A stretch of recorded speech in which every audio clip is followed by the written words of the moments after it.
हरे कृष्णा। बस कुछ ही समय में आने वाली है एक अत्यंत महत्वपूर्ण एकादशी तिथि और इस बार आने वाली एकादशी का नाम है आमलकी एकादशी।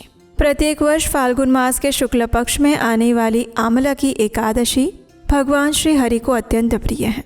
लेकिन इस एकादशी के साथ साथ इस दिन विशेष रूप से एक और वस्तु का भी पूजन किया जाता है और वो है आंवले का वृक्ष। तो चलिए आज के इस वीडियो में जानते हैं कि इस बार आने वाली आमलकी एकादशी पर आंवले के वृक्ष का पूजन कैसे करें और इस आमलकी एकादशी व्रत का पालन कैसे करना चाहिए, शास्त्रोक्त विधि क्या है और किस समय पर पारण करना चाहिए, इन सब के ऊपर आज हम बात करेंगे। तो आइए आज की आमलकी एकादशी व्रत विधि वीडियो आरंभ करते हैं। इस बार आमलकी एकादशी आ रही है 27 फरवरी 2026 शुक्रवार के दिन। एकादशी तिथि का आरंभ हो जाएगा 26 फरवरी 2026 को मध्य रात्रि में 12:33 पर और ये समाप्त होगी 27 फरवरी को रात 10:32 पर।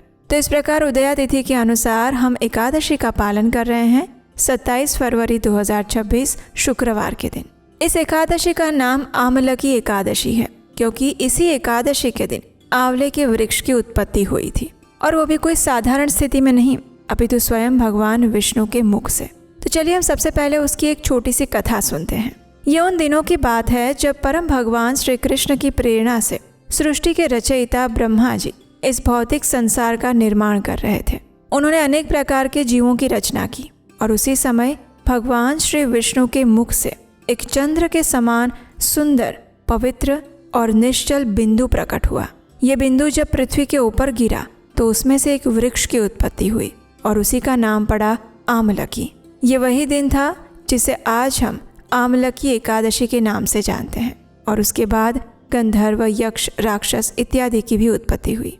जैसे ये वृक्ष उत्पन्न हुआ उसी क्षण एक आकाशवाणी हुई और वो इस प्रकार थी, हे जीवात्माओं, ये श्री विष्णु का अत्यंत प्रिय आमलकी वृक्ष है।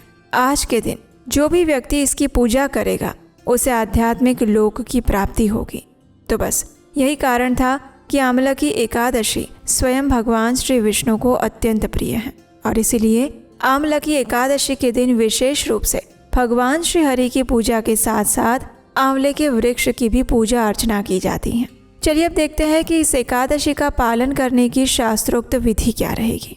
जो भी भक्त इस आमलकी एकादशी का पूर्ण श्रद्धा और नियम पूर्वक पालन करना चाहते हैं उन्हें दशमी के दिन यानी कि 26 फरवरी 2026 गुरुवार के दिन शाम को संध्या के बाद अन्न युक्त भोजन नहीं लेना चाहिए। ज़्यादा भारी भोजन भी नहीं लेना चाहिए और अगर लेना पड़े तो दोपहर या सूर्यास्त से पहले ले लीजिए। दशमी के दिन अपने मन को भगवान के चरणों पर केंद्रित करते हुए आने वाली एकादशी के विषय में चिंतन करते हुए भगवान से इस एकादशी का पालन करने की शक्ति और कृपा मांगनी चाहिए। उसके बाद रात्रि में शांत चित्त रखकर शयन कर लेना चाहिए। अगले दिन एकादशी पर प्रातः ब्रह्म मुहूर्त में उठ जाना चाहिए।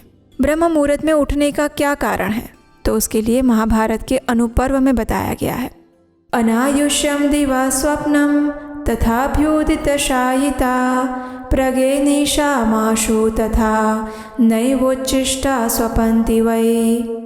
यानी कि दिन में सूर्योदय के बाद सोना यह आयु को क्षीण करने वाला होता है। प्रातःकाल और रात्रि के आरंभ में भी नहीं सोना चाहिए और इसी कारण से अष्टांग हृदय सूत्र 2:1 में भी कहा गया है, ब्राह्मे मुहूर्ते उत्तिष्ठेत स्वस्थो रक्षार्थम आयुषः। यानी कि स्वस्थ मनुष्य को अपने आयुष्य की रक्षा करने के लिए ब्रह्म मुहूर्त में उठना चाहिए। और ब्रह्म मुहूर्त का समय होता है सूर्योदय से 1.5 घंटा पहले का समय। तो उठने के बाद स्वयं को शारीरिक रूप से स्वच्छ कर लीजिए, जैसे कि दांत साफ करना, स्नान करना और उसके बाद स्वच्छ वस्त्र धारण कीजिए। तत्पश्चात अगर आपके घर में मंदिर है या पूजा का स्थान है तो वहाँ पर जाकर भगवान को पूर्ण समर्पण के साथ गुरु को याद करते हुए भगवान की मंगला आरती करें, उन्हें जगाएं। अगर मंगला आरती घर पर नहीं कर सकते तो मंदिर में जाकर करें और वो भी संभव नहीं है तो कम से कम ऑनलाइन मंगला आरती का दर्शन अवश्य करना चाहिए। प्रत्येक इस्कॉन मंदिर में प्रातः 4:30 बजे के आसपास मंगला आरती होती है। अगर आप ऑनलाइन लाइव देखना चाहते हैं तो इस्कॉन मायापुर या इस्कॉन वृंदावन के यूट्यूब चैनल से मंगला आरती दर्शन कर सकते हैं। आरती के बाद आप अपने घर में भगवान के समक्ष जाइए, दाहिने हाथ में गंगा जल लीजिए और आमलकी एकादशी व्रत का संकल्प लीजिए। संकल्प लेते हुए इस श्लोक का उच्चारण कीजिए।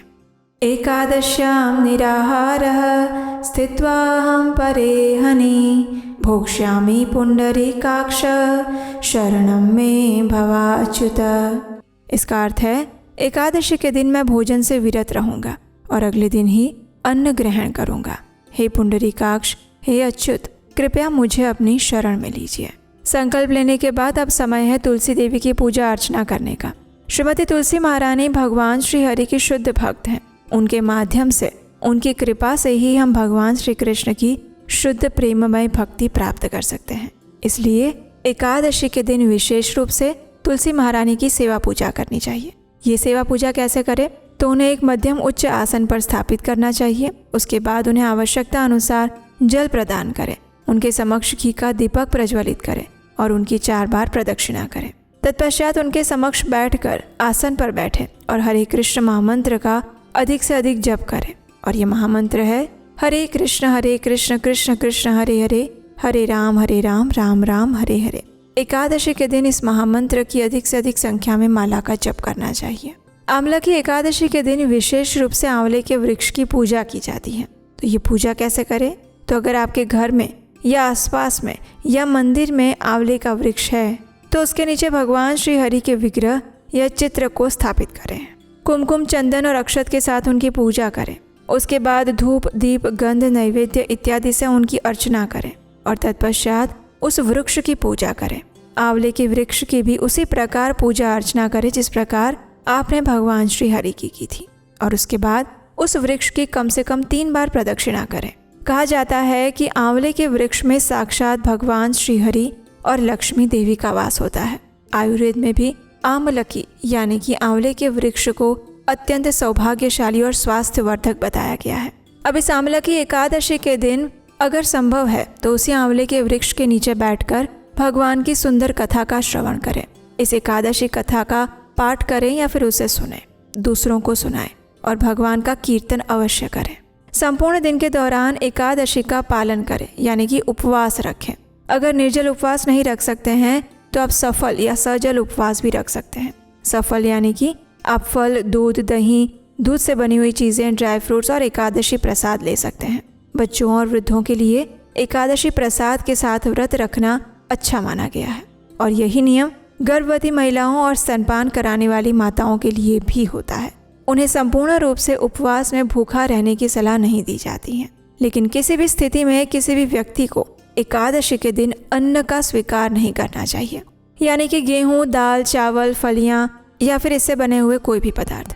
प्रयास करें कि एकादशी के दिन चाय और कॉफ़ी जैसे नशीले पदार्थों का सेवन भी ना करें।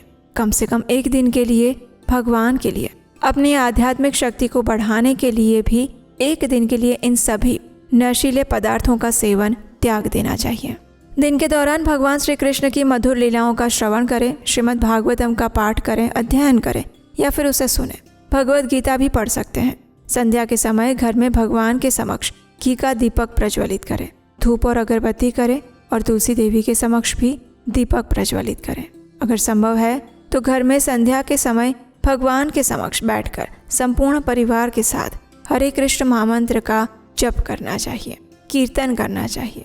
अगले दिन प्रातः फिर से ब्रह्म मुहूर्त में उठ जाएं। देखिए, वैसे तो हमारी कथा में कहा जाता है कि आंवला की एकादशी की रात्रि में जागरण करना चाहिए, लेकिन अगर आपके लिए जागरण करना संभव ना हो तो आप विश्राम भी कर सकते हैं। लेकिन अगले दिन फिर से ब्रह्म मुहूर्त में उठ जाएं, अपने दैनिक स्नान इत्यादि कार्य समाप्त कर लें, भगवान की मंगला आरती करें या फिर उसका दर्शन करें और फिर भगवान के लिए अपनी क्षमता अनुसार कुछ स्वादिष्ट और सात्विक अन्न भोग बनाइए। उसमें प्रेम पूर्वक तुलसी दल रखें और उसे भगवान को अर्पित करें। अब निर्धारित पारण के समय पर अगर संभव है तो अपने घर पर किसी ब्राह्मण को या वैष्णव को आमंत्रित करके उन्हें भगवान को अर्पित भोग प्रसाद रूप में खिलाएं और उसके बाद अपनी क्षमता अनुसार कुछ न कुछ दान अवश्य दें और इस प्रकार एकादशी व्रत का समापन करें, उस व्रत का पारण करें। आंवला की एकादशी व्रत का पारण कैसे करना चाहिए, क्या दान देना चाहिए और किस प्रकार से उसे समाप्त करना चाहिए, अगर इस विषय में जानना चाहते हैं तो हमें कमेंट बॉक्स में लिख कर बताइए। आपकी इच्छा हुई तो हम आंवला की एकादशी के ऊपर विशेष पारण विधि भी लेकर आएंगे। तब तक के लिए अगर पहली बार आए हैं तो आपके अपने चैनल उपदेशाष्टकम को याद से सब्सक्राइब करके जाइए। और अगर ये जानकारी उपयोगी लगी है तो दूसरे लोगों को अधिक से अधिक शेयर कर दीजिए। और हाँ, इस वीडियो को लाइक करना मत भूलिएगा। और हम आपसे मिलेंगे इसी आमलकी एकादशी की पौराणिक कथाओं के साथ, शास्त्रों से ली गई प्रमाणभूत जानकारी बिना किसी मिलावट के, सिर्फ और सिर्फ उपदेशाष्टकम चैनल पर। हरे कृष्ण।